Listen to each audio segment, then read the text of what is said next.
Coming up on OU Nightly, President Joe Biden hosts President-elect Donald Trump at the White House. Hear what makes the meeting historic. Plus, Oklahoma Senator James Lankford is elected to a new role at the Capitol. We have the details. And a Norman tradition calls for donations, how you can help food and shelter. This is OU Nightly.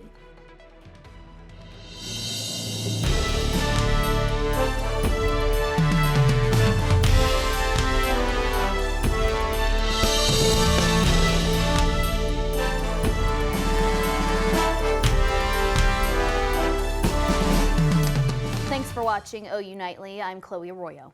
And I'm Kennedy Patterson. We begin tonight with breaking news. A federal investigation by the U.S. Department of Education for Civil Rights finds that Owasso Public Schools failed to protect its students from discrimination and harassment. The investigation began in February after high school student Nex Benedict died a day after getting into a fight in a bathroom at Owasso High School. Benedict was a 16-year-old non-binary student at the high school. The U.S. Department of Education's Office of Civil Rights discovered repeated instances over a 3-year period when district staff members were told of possible grooming or sexual harassment against students and did not respond adequately or at all. We will continue to follow these developments and keep you updated. And all eyes were on Washington today, where President-elect Trump met with President Joe Biden at the White House. CNN's Julia Benbrook explains why this meeting is so historic. President Joe Biden and President-elect Donald Trump meeting in the Oval Office Wednesday. Looking forward to having a, like we said, smooth transition. It's their first sit-down since Trump secured a second term. Politics is tough, and it's, in many cases, not a very nice world, but it is a nice world today, and I appreciate it very much. A transition that's so smooth, it'll be as smooth as it can get.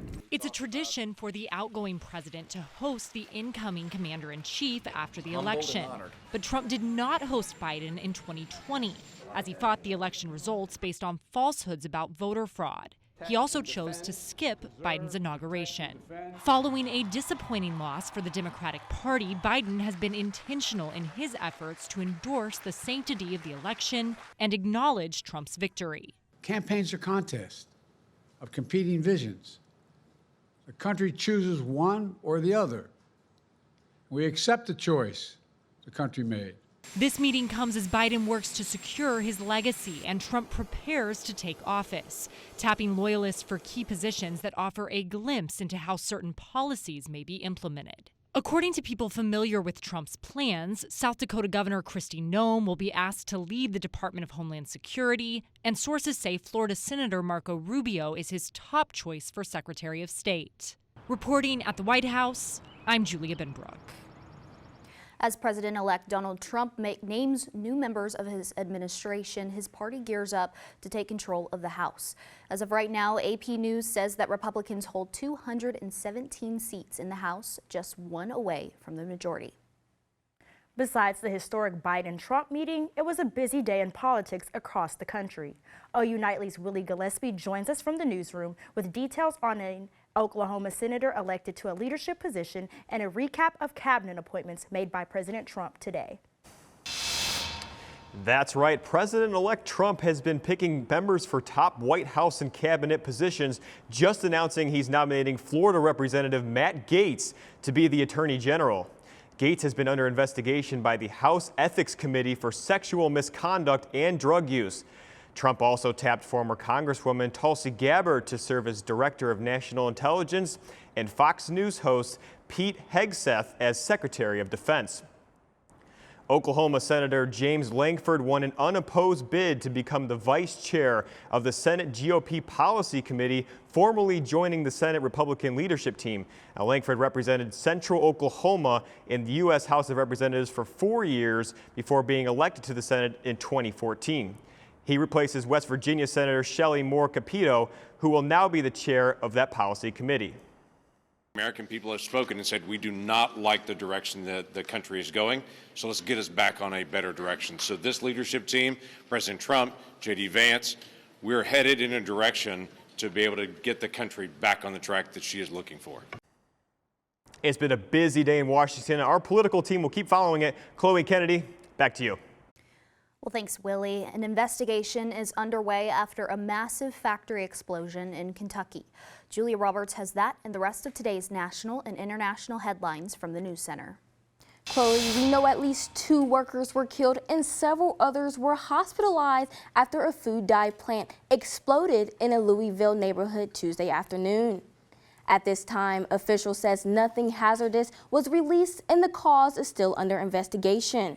A previous explosion at that same location killed 1 person back in 2003. A former government employee is charged after he is accused of leaking classified documents about Israel's retaliation plans against Iran.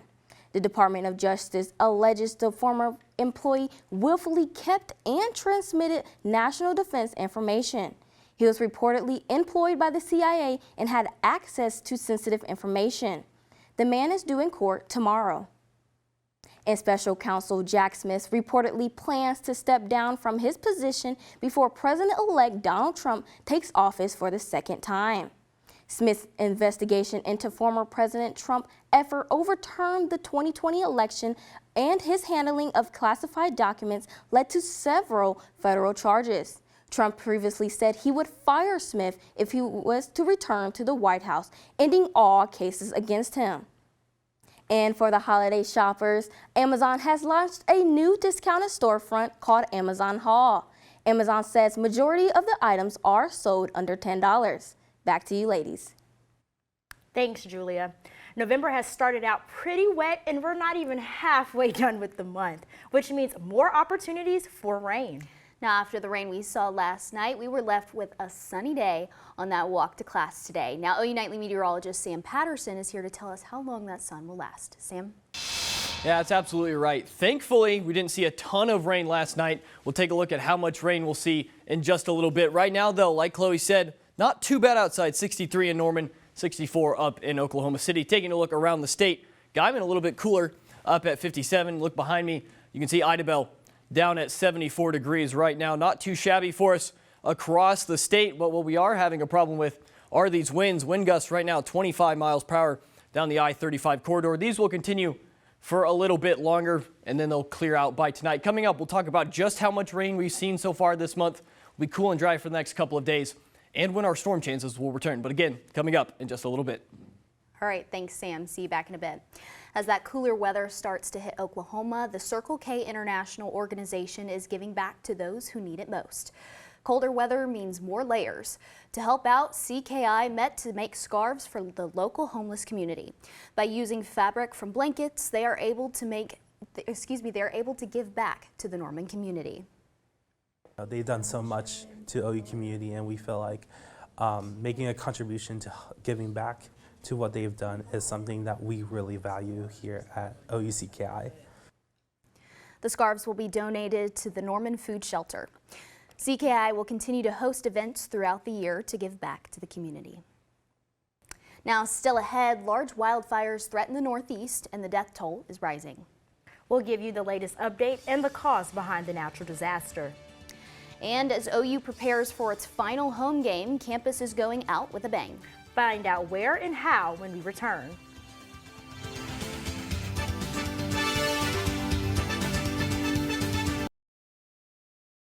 Major drought in New England sparks wildfires to erupt in New York and New Jersey. Plus, how a Minnesota landfill is converting trash to energy. Coastin Pocock has the details in Earth Report. Right now, firefighters in New York and New Jersey are working to contain a spreading wildfire. Officials say an 18-year-old volunteer firefighter was killed. The fire has burned at least 5,000 acres and is about 30% contained. Officials say the region is experiencing a historic drought, allowing conditions to fuel the fire. A volcano erupts on a remote island of Indonesia, killing at least 10 people and dumping ash on towns and villages. Mount Loatobi Laki became active last week before spewing 6 miles of hot ash into the sky over the weekend. Major Australian airline companies grounded flights to Bali due to safety concerns after the eruption. Thousands of Australian tourists are reportedly stranded in Bali's airport. A landfill in Minnesota is turning trash into energy by introducing a geothermal cell. This cell is a series of underground pipes that take heat from landfill trash and convert it to energy. County and landfill officials say they plan on building a facility to convert wastewater from the landfill into energy within the next 2 years.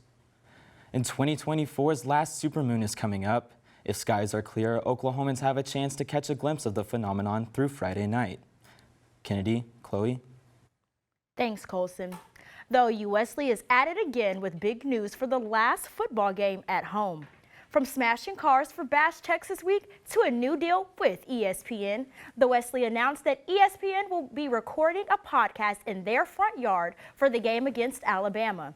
Fans are encouraged to attend to watch the podcast as well as enjoy free food and games. We have a little porch area that is going to be adjacent to where they are actually doing the podcast. And so it'll be a great place to be able to go inside, get some food, come and sit down, watch the podcast as they kind of do it, and then hang out before you go to the game.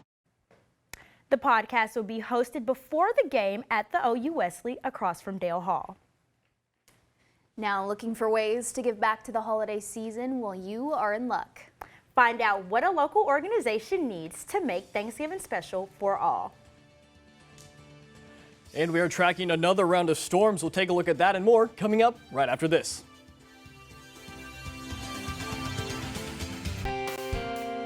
Halfway through the month of November, and rain has been the name of the game. If we take a look over here, you can see our rainfall totals over the last several days. This is individual days up in Oklahoma City. Back on Sunday the 3rd, a record day of rainfall, 3.34 inches there. Several other days of at least an inch of rain as well. The 2nd, 3rd, and 4th was that severe weather outbreak that brought several tornadoes with it, to central Oklahoma. Let's take a look at total rainfall for the month. Down here in 4th place already, 2024. Again, we are 13 days in. We have 17 days to go, and we're already the 4th wettest November of all time for Oklahoma City. More rain coming up this weekend. We'll take a look at that in just a minute. But hopefully we won't touch 1931's 9.6 inches of rain, but I wouldn't be surprised to break 1902's record of 7.25. Live look outside right now. Thankfully, sunny skies and clear, no rain for us to speak of as of right now. 63 degrees, feels like 63, thankfully. That wind, though, still 20 miles per hour out of the northwest. That will decrease as we move throughout the overnight hours, but what will also decrease are the temperatures. Going to be in the low 40s for us tonight here in central Oklahoma. Average is about 40 degrees this time of year, so nothing too crazy out here. But if you look up towards the northwest, besides Guyman, several other places pushing freezing, and we have some frost advisories out for the majority of northwestern Oklahoma. So if you got any kiddos taking the bus in the morning, be sure to send them on their way with the jacket. Temperatures going to be around freezing. Now, I mentioned we have a chance of rain coming up this weekend. Let's take a look at that right now. Right now, Saturday, 1 p.m., we'll take a look into the future out towards Los Angeles and Las Vegas. You can see a low pressure system starting to build in, bringing a lot of cold air for the northwest, the Pacific Northwest, I should say. That low really starts to spin up in northern Mexico, I should say, as it moves towards New Mexico. Several rounds of rain possible early Monday morning as that continues off to the northeast. Several rounds of rain will be possible for us on Monday. Now, we don't have specific totals, but upwards of half an inch of rain could be possible with this system as it makes its way on through. And then right after that, you can see the low makes its way off further towards the northeast. Colder air will get pulled on down here towards Oklahoma. So next 6 to 10 days will be a few degrees below average. Thankfully, not above average, but it's going to be a little bit on the colder side for us here as we move throughout the next several days. Highs on Thursday, mid 60s for us. Not too bad here in Oklahoma. Next 7 days, pretty much the same story there. Mid 60s until we get towards the weekend. Push 70 for just a minute on Sunday, and then we'll bring rain chances right back with us. So if we want to say anything about November, it's going to be wet, and that's about it. Well, we're definitely going to enjoy those last few sunny days before we get struck back with rain. Absolutely. We'll take it while we can. Thanks for the nice weather for the next few days. Of course. Appreciate it, Sam. All right, Norman Food and Shelter is asking for the community for food donations for its Thanksgiving lunch. The shelter is expecting to feed 1,500 to 1,800 people.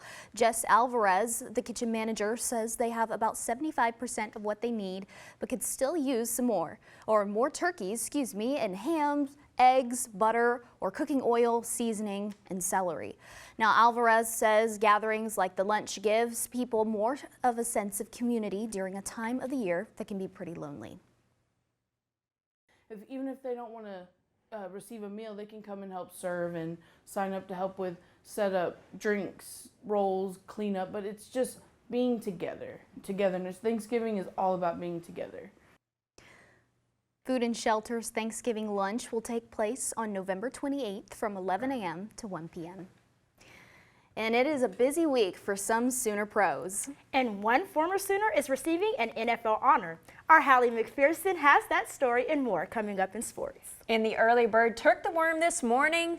OU women's basketball hit the floor with a full house. We will have a full report from the Lloyd Noble Center next up in sports.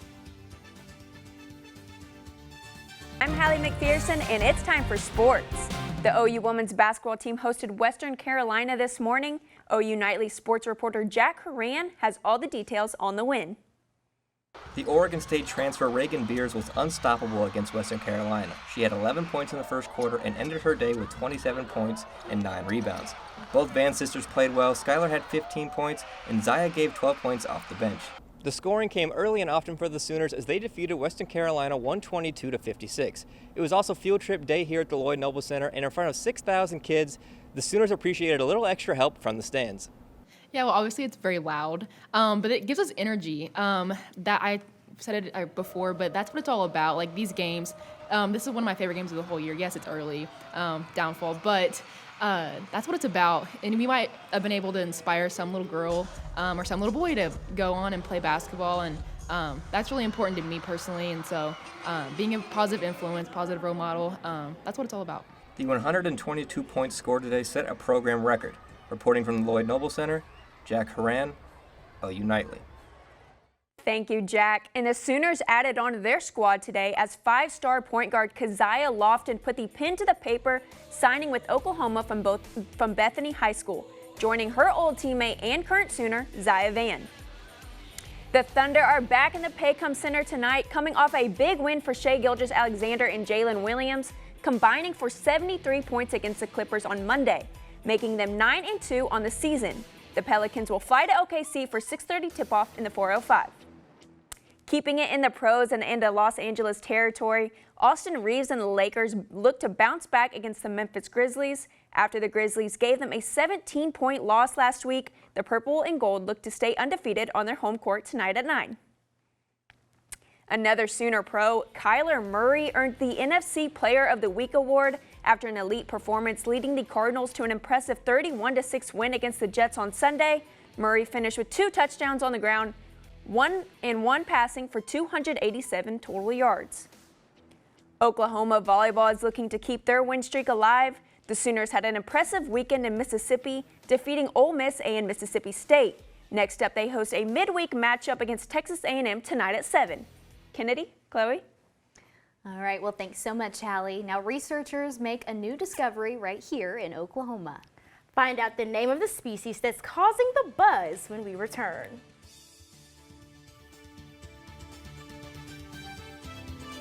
Ariana Gamboa with an update from Kiowa County in southwest Oklahoma, where a train derailed this afternoon. Oklahoma Highway Patrol and the Kiowa County Sheriff's Office says no one was hurt after 5 train cars overturned near the town of Lone Wolf. Officials warn drivers along Highway 44 to be aware of cleanup equipment in the area. The cause of the derailment is still under investigation. Chloe, Kennedy. Well, thanks, Cariana. Now, a rare discovery has been made right here at the university. A blue-colored bee is believed started its own family tree. Excuse me, this is so exciting. Nearly 12.6 million years ago. The Andrena androphobia is unlike anything of its kind, not only because of its color, but attraction to tomato plants. The bee's recent finding is not only uncommon, but a testament to the Sooner State's richness in biodiversity. All right, guys, let's get down to some business here and talk about some weather. Good old weather. There's an old nursery rhyme, rain, rain, go away. If you haven't started singing it, start now. We got more rain on the way. Already almost 7 inches this year. You can see our 7-day forecast. It's going to be pretty clear the next couple of days, but another inch of rain possible as we move throughout this weekend. So, gosh, that's crazy for November. Yes, it's starting to feel more like spring than fall to me. Yes, it really is. More storms than rain. It's a wild concept, but hey, that's Oklahoma. It's Oklahoma. At the end of the day, it's Oklahoma. So. Yeah. All right. Well, thanks so much, Sam. And thank you for watching OU Nightly. I'm Chloe Arroyo. And I'm Kennedy Patterson. We'll see you back here at 4:30 tomorrow. Have a good night.